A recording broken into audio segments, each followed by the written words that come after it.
জনরোষ কতটা আছড়ে পড়ছে একবার দেখব। এই অভিজিৎ মণ্ডলকে যখন নিয়ে যাওয়া হচ্ছে আদালতে পেশ করার জন্য, তখন তার আগে কিভাবে জনরোষের মুখে তাকে পড়তে হয়েছে সেই ছবি দেখুন। প্রথমে চোর চোর স্লোগান চলছে এবং জুতো হাতে তুলে নিয়ে অভিজিৎ মণ্ডলের দিকে দেখানো হচ্ছে সাধারণ মানুষ। শুনুন।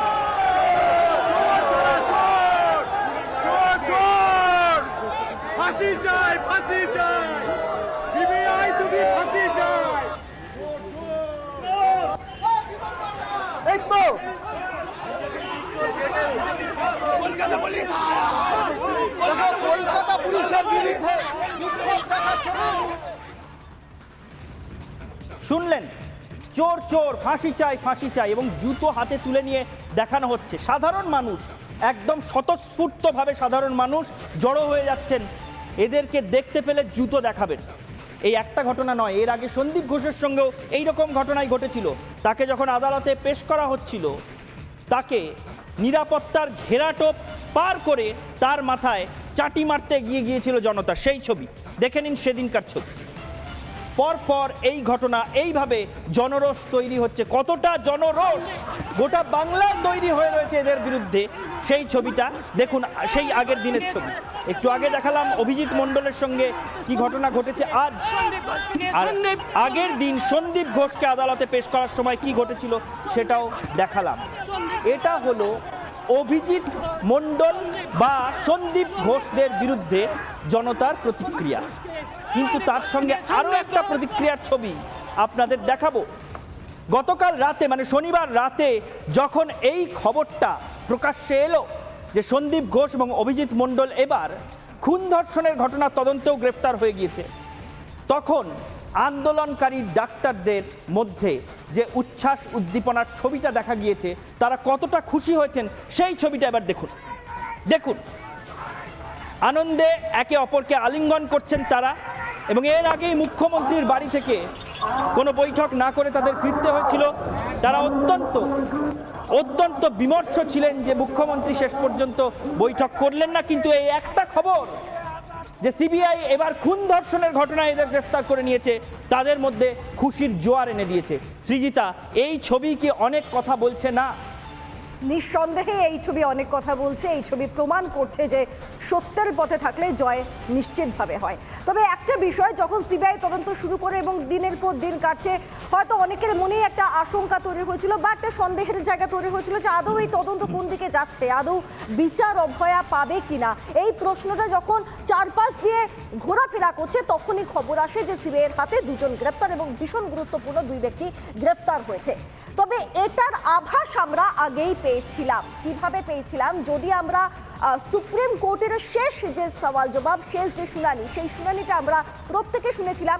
সেখানে সুপ্রিম কোর্টে ডিওয়াই চন্দ্রচূড় প্রধান বিচারপতি ডিভিশন বেঞ্চে প্রধান বিচারপতি স্বয়ং বলেছিলেন যে সিবিআই যে তদন্ত করছে সেই তদন্তে ভালো গতি লক্ষ্য করা যাচ্ছে। যদিও সেই বিষয় অতিরিক্ত কিছু আলোচনা না করার জায়গাটাই তিনি রেখেছিলেন, কারণ এতে তদন্ত হয়তোবা প্রভাবিত হওয়ার জায়গা থাকতে পারে। কি বলেছিলেন সেদিন ওই শুনানিতে ডিওয়াই চন্দ্রচূড়, দেশের প্রধান বিচারপতি? শুনুন। A status report dated so and so has been filed by the Central Bureau of Investigation. Having perused the report, it appears that the investigation is in progress. We direct the CBI to file a fresh status report by the next date of hearing. Let's see what happens between now and because a lot of what has been collected during the course of the last 10 days is subject to further verification. See, now that some leads have emerged, we'd like you to further investigate and come back to us.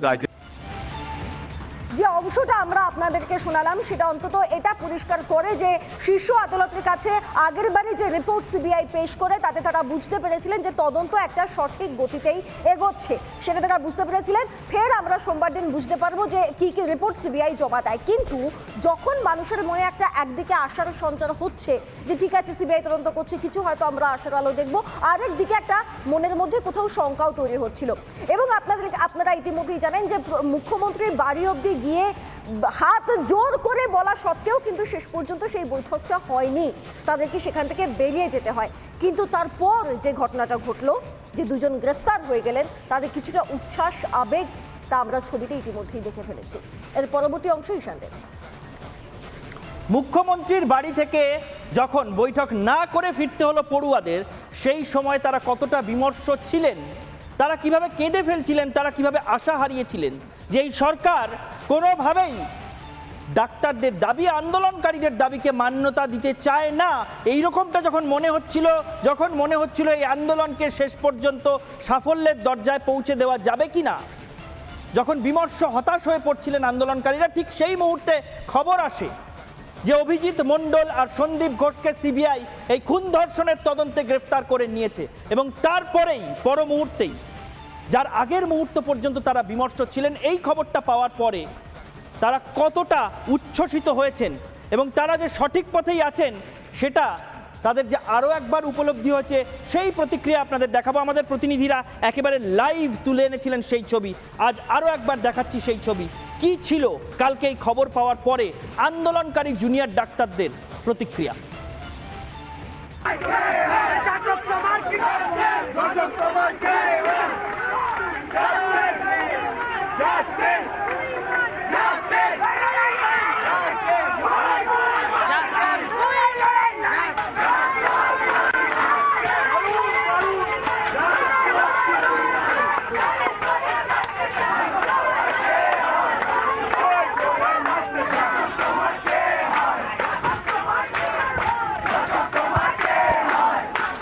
দিন অতিবাহিত হওয়ার পর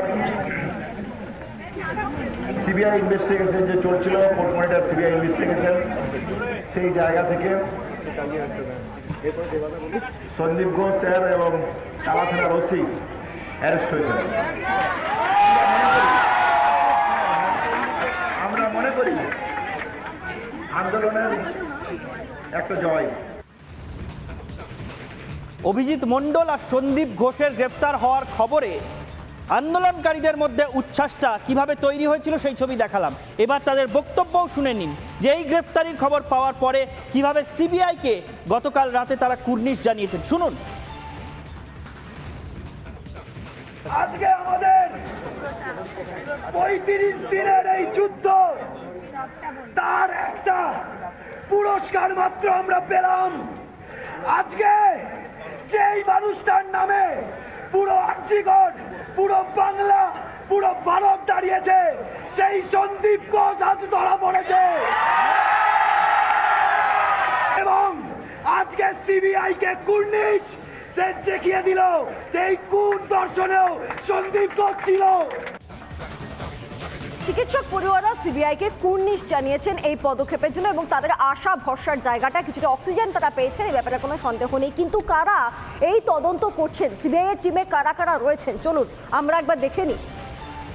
অভয়া কাণ্ডের তদন্তে 25 জনের CBI এর দল। এবার এই দলের মধ্যে কারা কারা রয়েছেন? দলের নেতৃত্বে রয়েছেন অ্যাডিশনাল ডিরেক্টর সম্পত মিনা। এখন সম্পত মিনা সম্পর্কে কিছু প্রশ্ন জাগতে পারে। কে সম্পত মিনা? ঝাড়খণ্ডের 1994 সালের এই ব্যাচের আইপিএস অফিসার সম্পত মিনা। আর কি তথ্য পাওয়া যাচ্ছে? হাথরস কাণ্ড তদন্তের দায়িত্বে ছিলেন মিনা। আপনাদের প্রত্যেকের মনে থাকবে হাথরস কাণ্ডের কথা, সেই তদন্তের দায়িত্বে ছিলেন তিনি। অভয়া কাণ্ডে গ্রাউন্ড স্তরে তদন্তে রয়েছেন সীমা পাহুজার টিম। আরও একজন মহিলা, আরও একজন অফিসার, সিবিআই অফিসার সীমা পাহুজা। হিমাচলের গুরিয়া ধর্ষণ মামলার কিনারা করেন এই সীমা পাহুজা। এরা প্রত্যেকেই রয়েছেন সেখানে। সবচেয়ে তুখোর মহিলা অফিসারদের মধ্যে অন্যতম হচ্ছেন এই সীমা পাহুজা। এরা প্রত্যেকে তদন্ত করছেন এই অভয়া কাণ্ডের। কাজেই সুবিচার পাওয়া যাবে, অন্তত তদন্তের গতি প্রকৃতি এখন অবধি যেদিকে যাচ্ছে শীর্ষ আদালত যা বলছে সে বিষয়ে হয়তো সন্দেহ প্রকাশ করা যায় না। ঈশান্তে সৃজিতার সঙ্গে দেখলেন যে সিবিআই এর এই টিম, যে টিম এই ঘটনার তদন্ত করছে, তারা কতটা তুখোড়, কিভাবে এই টিমটাকে সাজানো হয়েছে।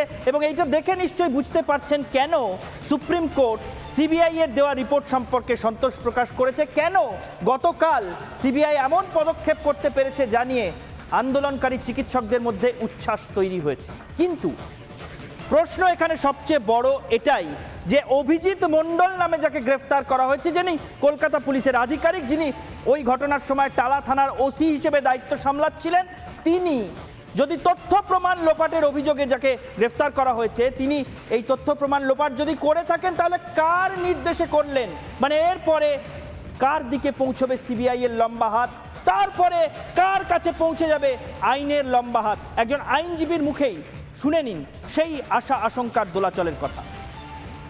এই ডাক্তারদের আন্দোলনকে আমি কুর্নিশ জানাই, এনাদের জন্যই আজকে এই জিনিসগুলো রিভিল হচ্ছে। আদারওয়াইজ কিন্তু মানুষ বোকার মতন তাকিয়েই থাকতো, বিচারের আশায় বিচার হতো না। তো আলটিমেটলি একটা প্রশাসনিক স্তরের মানুষও যে এর সাথে জড়িত এবং কারা কারা এর পেছনে জড়িত সেটাও কিন্তু খুব ইম্পর্টেন্ট।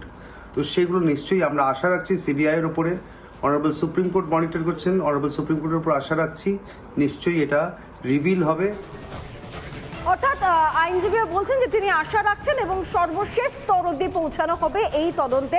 মূল মাথাকে এই গোটা ঘটনার মূল চক্রে কারা রয়েছে তাদেরকে ধরা হবে। ঈশানদেব, এই ব্যাপারে কোনো সন্দেহ হয়তো নেই যে প্রাতিষ্ঠানিকভাবে একটা খুন করা হয়েছে। সেই রকম ইঙ্গিতই সম্ভবত এখনো পর্যন্ত পাওয়া যাচ্ছে এই তদন্ত প্রক্রিয়ায় সিবিআই এর পদক্ষেপগুলো দেখে। তবে সৃজিতা, শেষে একটা কথা বলা খুব জরুরি যে অনেকে এই সিবিআই তদন্ত কোথায় এগোচ্ছে না এগোচ্ছে সে সম্পর্কে একটা ধোঁয়াশা তৈরি করার চেষ্টা করে নিজেদের রাজনৈতিক রুটি সেঁকতে চাইছিলেন এবং সেটিং তত্ত্ব তুলে ধরছিলেন। তাদের মুখেও বোধহয় ঝামা ঘষে দিয়েছে গত রাতে সিবিআই এর করা দুটো গ্রেফতার। বাংলার প্রাইম টাইম আজকের মতো শেষ করছি এখানে। দেখতে থাকুন রিপাবলিক বাংলা।